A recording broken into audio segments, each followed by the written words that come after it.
both of your first year coaching in the SAC and a D2 school. I know both of you have coaching experience before. Pam, you at the Virginia high school level, and Lauren, you at the Palmetto Strikers in South Carolina. So what have you noticed so far that's like different from the high school and like the club level to the Division II college level?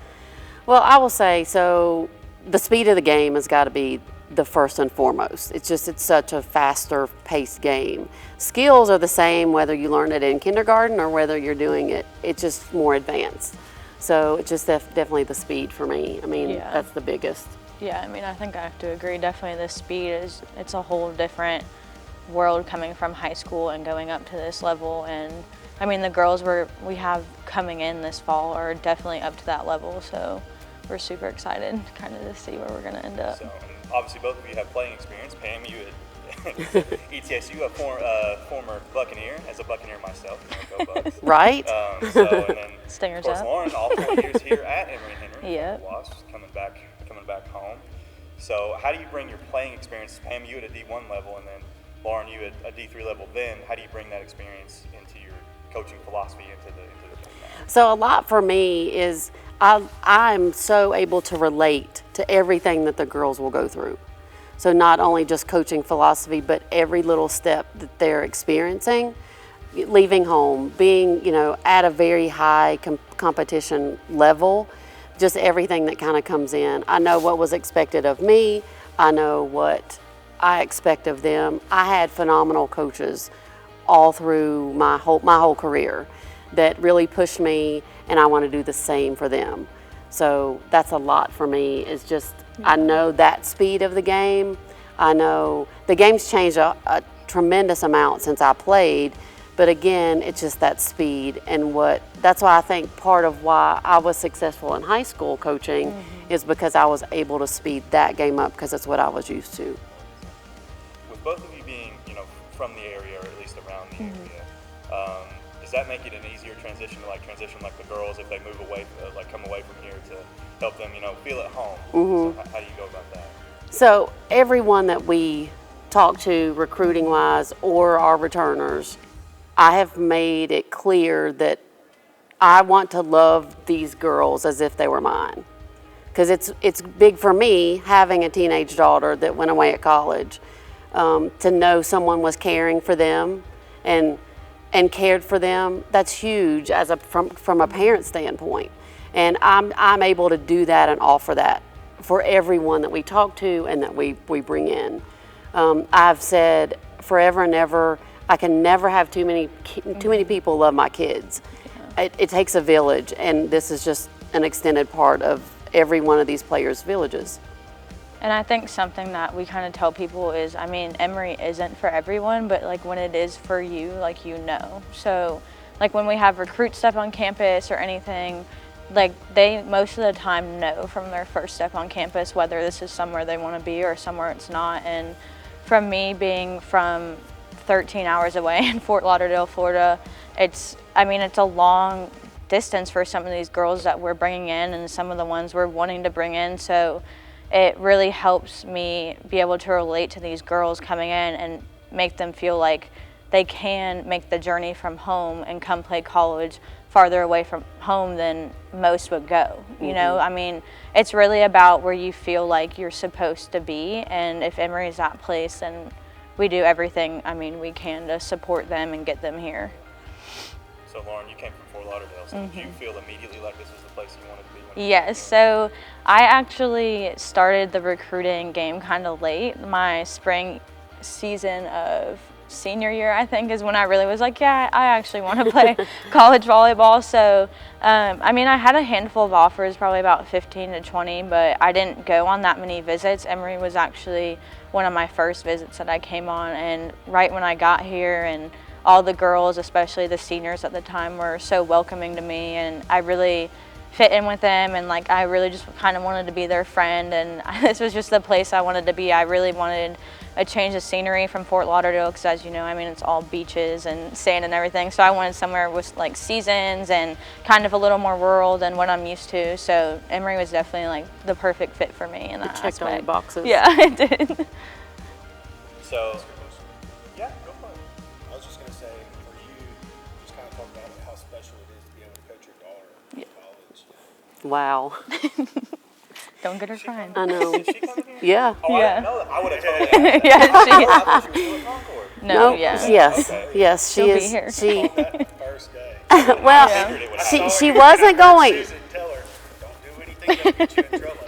I didn't Yeah. know. Yeah. Totally asked. I didn't realize that. Yes. So I I was able to coach her all through high school, which was amazing. And you know, we thought that was the end. So when this opportunity came up for me, initially she was going to stay where she was. She was happy where she was. I was not going to say, "Oh, now you have to transfer." So I let her make that decision on her own, and she called a family meeting and said, "I have something to tell you all." And you know, a teenage daughter, you never really know what that's going to entail. And she sat us down and she said, "I want to come play for you again." And I was like, "That's awesome." So I mean, I can't put it into words, honestly. Like, I'm so excited that she'll be here. And she knows that she's going to have to work super hard, that this is not high school anymore. We've had a lot of conversations about that. But yes, it is very amazing that I have this opportunity, and I'm so blessed for it.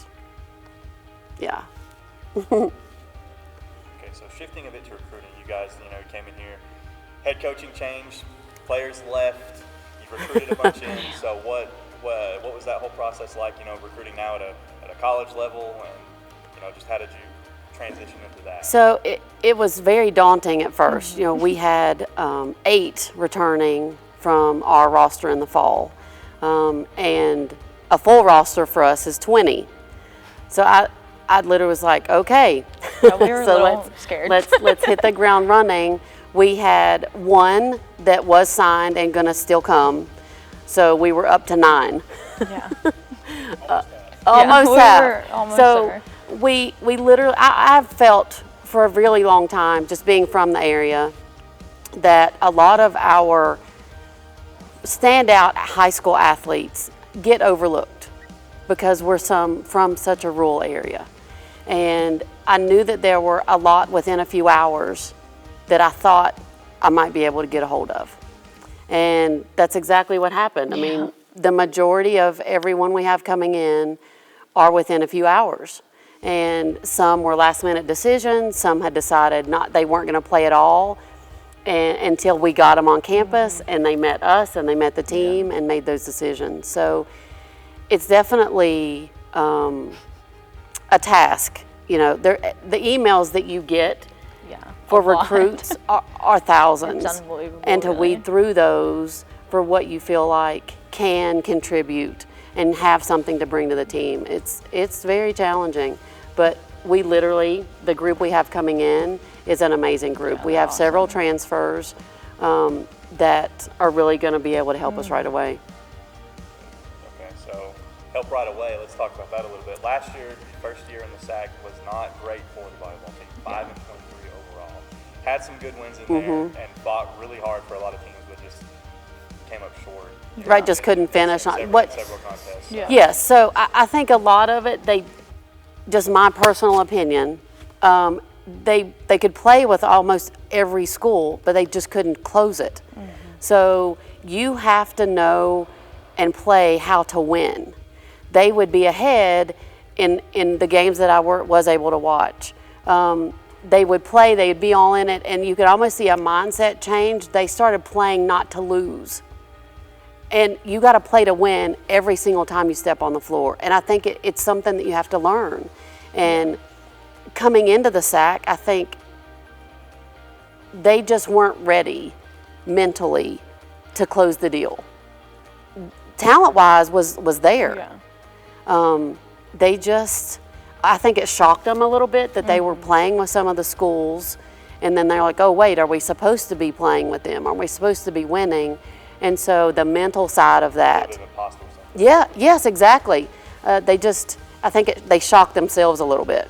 I think it's also kind of a big culture thing, because I know even since I've been here at Emory, I mean, you're going to get it with any team you have full of girls. I mean, girls are going to be girls, but we've worked really hard coming in since January to completely redo the culture of the volleyball program and make it a very positive, family-oriented environment. And I know it's easier said than done, but the girls we have right now, the 7 returners, they've really bought into it this spring season. I mean, our spring season record completely shows from that. Spring was so We've successful. had the first winning spring season that Emory's had probably in a decade maybe. I'm not sure, to be honest.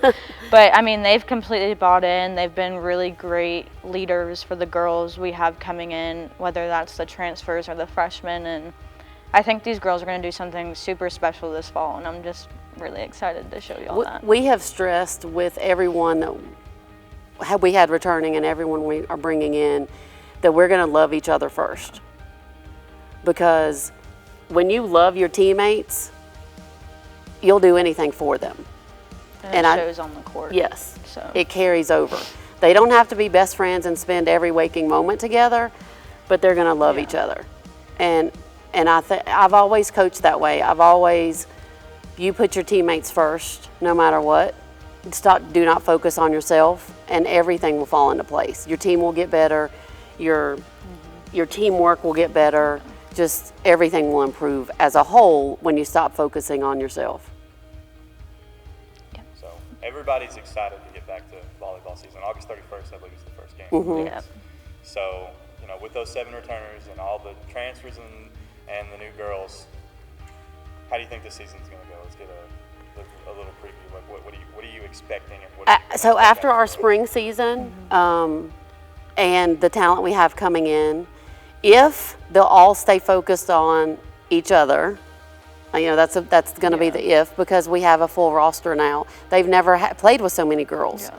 So focus on each other first, and I think we're going to shock a lot of teams. We really have. Yeah. I'm so excited that I just can't even. It's just I can't stand it.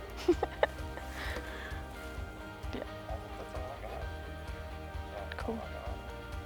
Anything, Khalil? I think that was a great way to end it too. You guys laughing and smiling.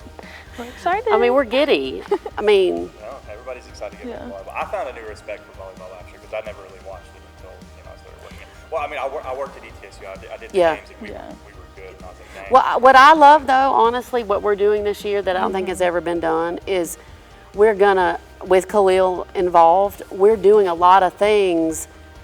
Each home game, we're doing something special. It's not just a volleyball match. Like, we want to include the local schools, the high schools, the middle schools, the parents, the parent social that we're having. Like, those things have never been done to make even our parents feel as one. Yeah.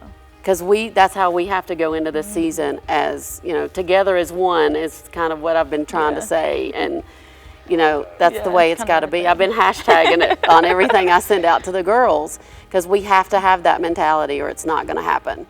You can have all the talent in the world, but if they don't want to work together, it's not going to happen. Yeah.